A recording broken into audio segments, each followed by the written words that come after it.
não é nada pessoal. E, neste caso, nada mais havendo a tratar, agradeço a presença Presidente, de todos mas e usar o tempo de convoco liderança? os senhores... Não usar o tempo de liderança? O senhor pediu? É que, na verdade, eu ia pedir o tempo de liderança, eu achei que estivesse certo com a mesa, me desculpe, então. É que eu usar o tempo de liderança, me permite usar o tempo de liderança do PSL, presidente?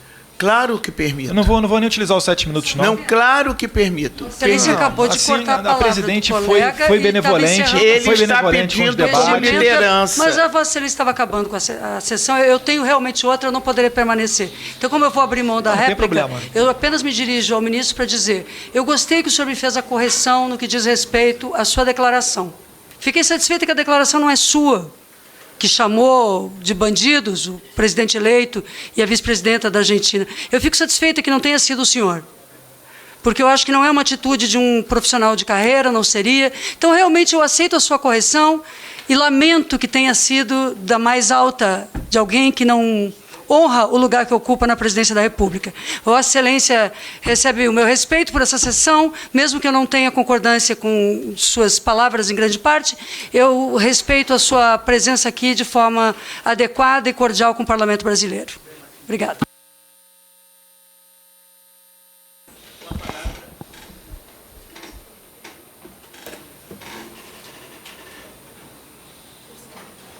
Acho que já está, já. Está aí para você? Sim, senhora. Tá. Não, agradeço até a benevolência, presidente. É que eu acreditava que depois fosse ter o tempo para as tréplicas e aí, em alguma oportunidade, eu pediria o tempo de líder. Pelo que eu pude perceber presidente, aqui, só pela ordem, então, nós conseguimos aqui perceber pela que... tréplica. Continuar? Eu consegui perceber... Obrigado, presidente. Eu percebi aqui pelas respostas do chanceler que tudo foi tratado aqui, menos com relação à cultura. Ou se foi tratado, foi muito pouco. Porque as interpelações que o ministro estava respondendo eram sobre Bolívia, aquecimento global e etanol. Então, enfim, são assuntos certamente pertinentes, né? Não da parte da cultura, que é essa comissão. No entanto, fica aqui esse registro, porque muitas das vezes, quando o convite é feito ao Itamaraty, é para que venha na melhor das intenções, o ministro vem aqui a prestar esclarecimentos ou a colaborar na construção de qualquer pauta com relação à cultura, o que é lamentável. Mas falando um pouquinho de cultura, ministro, eu venho aqui te parabenizar, porque eu pude acompanhar de perto com o presidente da Comissão de Relações Exteriores e Defesa Nacional, cargo que me foi oportunizado devido à grande votação que o PSL, o partido do presidente Jair Bolsonaro, teve, e devido à proporcionalidade de conseguir ser presidente da Comissão de Relações Exteriores, ou seja, falo com a legitimidade de quem é o deputado mais eleito, é o deputado que teve a maior votação da história desse país, para dizer que eu pude acompanhar de perto os seus esforços para levar adiante as pautas, essas pautas sim, que o povo pede todos os dias na rua, como, por exemplo, a de perseguição de cristãos. Aqui nós tratamos do assassinato, e de maneira às vezes até justa, de diversos grupos, mas nunca dos nossos irmãos cristãos, que é a maioria da sociedade brasileira, que estão lá no Oriente Médio, como se isso não fosse problema nosso. E é problema nosso, sim. Eu lembro até a primeira vez que eu assisti alguma autoridade falando sobre isso, foi o pastor Silas Malafaia, e um vídeo muito impactante, em que os cristãos eram tratados piores do que porcos, sendo degolados e jogados em alto mar muitas das vezes. E ninguém aqui fala absolutamente nada com relação a isso. Então eu vi os esforços de Vossa Excelência junto ao chanceler húngaro Péter Szijjártó, que tive a oportunidade de conhecer enquanto estive na Hungria também, parabenizar Vossa Excelência, dizer que a sua coragem em não se dobrar ao politicamente correto faz parte dessa maioria de eleitores que ansiava por mudanças em 2018.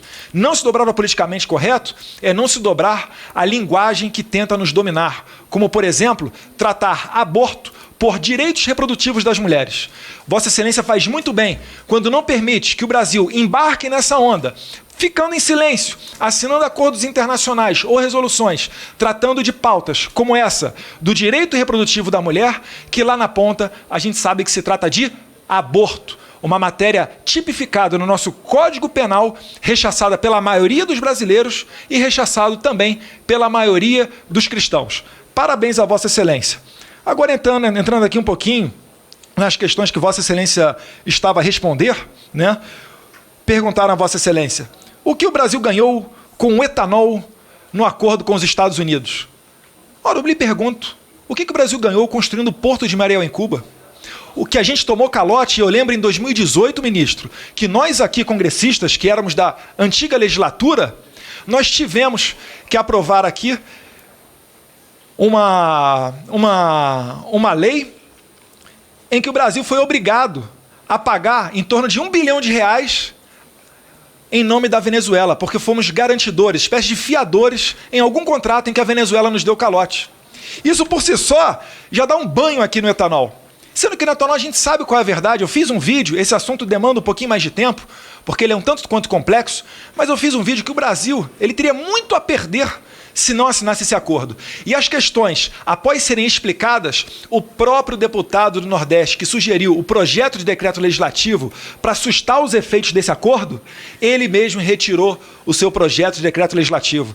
E o Brasil tem avançado e muito, coisa que nunca aconteceu quando nos aproximamos de Venezuela e Cuba, por exemplo, como a gente pode exemplificar o Acordo de Alcântara. Quando nós, se Deus quiser, muito em breve, começarmos a fazer os lançamentos comerciais a partir de Alcântara, certamente essa região paupérrima do nosso Maranhão vai experimentar o que experimenta a cidade da Guiana Francesa de Kourou, que por ter uma base de lançamento similar em seu território, é hoje a maior renda per capita da América Latina. Temos agora o grupo de CEOs que estão verificando onde é que aperta a burocracia, para reduzir a burocracia e para que o Brasil e os Estados Unidos venham novamente vir a ter um tempo de prosperidade comercial. E o Brasil está numa posição privilegiada. A gente pode fazer comércio com os Estados Unidos e isso não impede comércio com a China. Quem é que não se lembra, antes do período de eleição, as pessoas falando que o Brasil vai cortar relações com a China, que o Brasil vai virar as costas para o mundo árabe por causa da questão de Jerusalém, da embaixada? E o que a gente vê é exatamente o contrário. Presidente sendo muito bem recebido na China, recebendo elogios, recebendo BRICS aqui no Brasil, sem qualquer tipo de incidente, mesmo com o episódio da embaixada venezuelana. Aquele burburinho, aquela confusão. Não vou entrar no mérito aqui também. Presidente retornando da Arábia Saudita agora, com 40 bilhões de reais de investimento, que vai servir para ferrogrão. Isso significa produto brasileiro sendo escoado, o custo Brasil sendo reduzido e um produto brasileiro no exterior com maior possibilidade de competição. Então, senhor ministro, eu fico muito feliz de ter Vossa Excelência aqui, faço questão de pontuar esses assuntos e dizer, finalizando nesse minuto que me falta, estou retornando agora da Embaixada da Polônia, onde eu recebi a minha primeira medalha internacional, chamada Pró-Pátria, pelos serviços prestados para aqueles países pós-Segunda Guerra Mundial, porque eu me considero realmente um amigo da Polônia, um amigo da Hungria e dos países da cortina de ferro que se libertaram do comunismo. E essa medalha, certamente, uma parte dela é Vossa Excelência que abre essas pontes, que faz esses acordos, que visitem logo os outros chanceleres, os seus pares nos outros países, num trabalho muitas das vezes silencioso, mas que o nosso pessoal certamente é muito grato. Muito obrigado. Presidente, apenas para a minha réplica, porque o senhor abriu para ele. Presidente, eu também gostaria de encerrar. Eu gostaria de ter 1 minuto de tréplica, não mais que 1 minuto. Primeiro eu vou consultar as duas deputadas, se elas querem, porque elas estão inscritas aqui, pela ordem elas falam primeiro. Tá bom. E eu vou dar a todos e todas a réplica. Deputada Bia. Primeiramente, eu quero parabenizar a condução de Vossa Excelência na presidência dessa comissão, que é bastante democrática, bastante justa. Eu quero fazer minhas também as palavras do nosso querido líder, né, o Eduardo Bolsonaro, dizer que realmente Vossa Excelência tem aberto portas para o Brasil e esses laços que estão sendo fortalecidos com os países que saíram, né, do domínio do comunismo, eles mostram que realmente tanto o Brasil tem uma sociedade que é conservadora e que é uma sociedade que tem a liberdade como um valor primordial.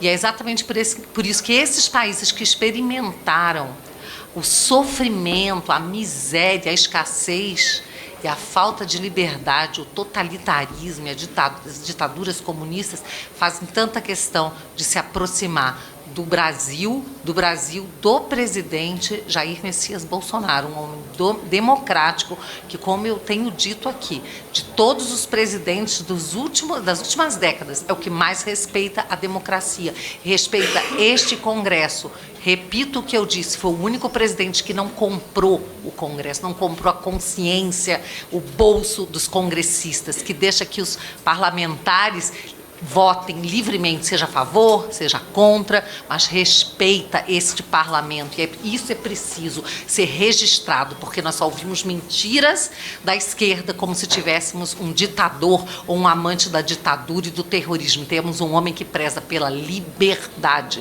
à frente do governo brasileiro. E isso tem que ser celebrado. Mas a sociedade está conosco, a sociedade sabe disso. Mas nós precisamos repetir para que narrativas falaciosas não acabem emprenhando as mentes dos brasileiros, não acabem emprenhando os ouvidos e as mentes dos nossos cidadãos. Então, ministro, quero parabenizá-lo e dizer também que o instituto, né, que foi criado, que é o Instituto Guimarães Rosa, ele enaltece essa figura brasileira e coloca no mesmo patamar de institutos de outros países. Então, nós temos o Instituto Goethe, por exemplo, na Alemanha, temos o Instituto Camões, em Portugal, e temos essa oportunidade de fortalecermos a língua brasileira, fortalecermos essa relação e resgatarmos a língua brasileira, tantas vezes sofrida, tantas vezes maltratada, mal ensinada. Infelizmente, temos os nossos jovens adolescentes que saem das escolas analfabetos funcionais. Vamos resgatar a língua portuguesa. Parabéns, ministro, pelo seu trabalho, mais uma vez. Muito obrigada, presidente. Deputada Alê.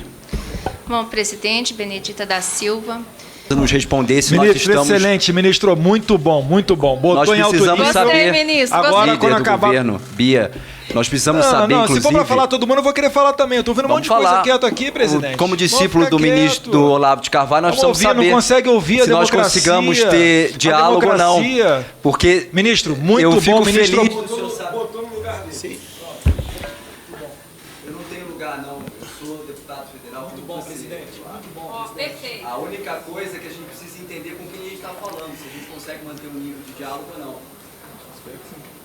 Se o senhor acha que a terra é redonda, fico feliz. Glória a Deus.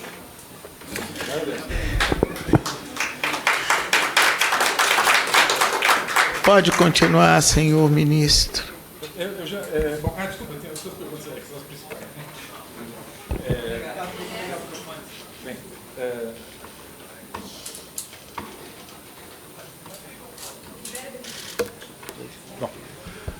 Sim, desculpa. Sobre as suas últimas colocações...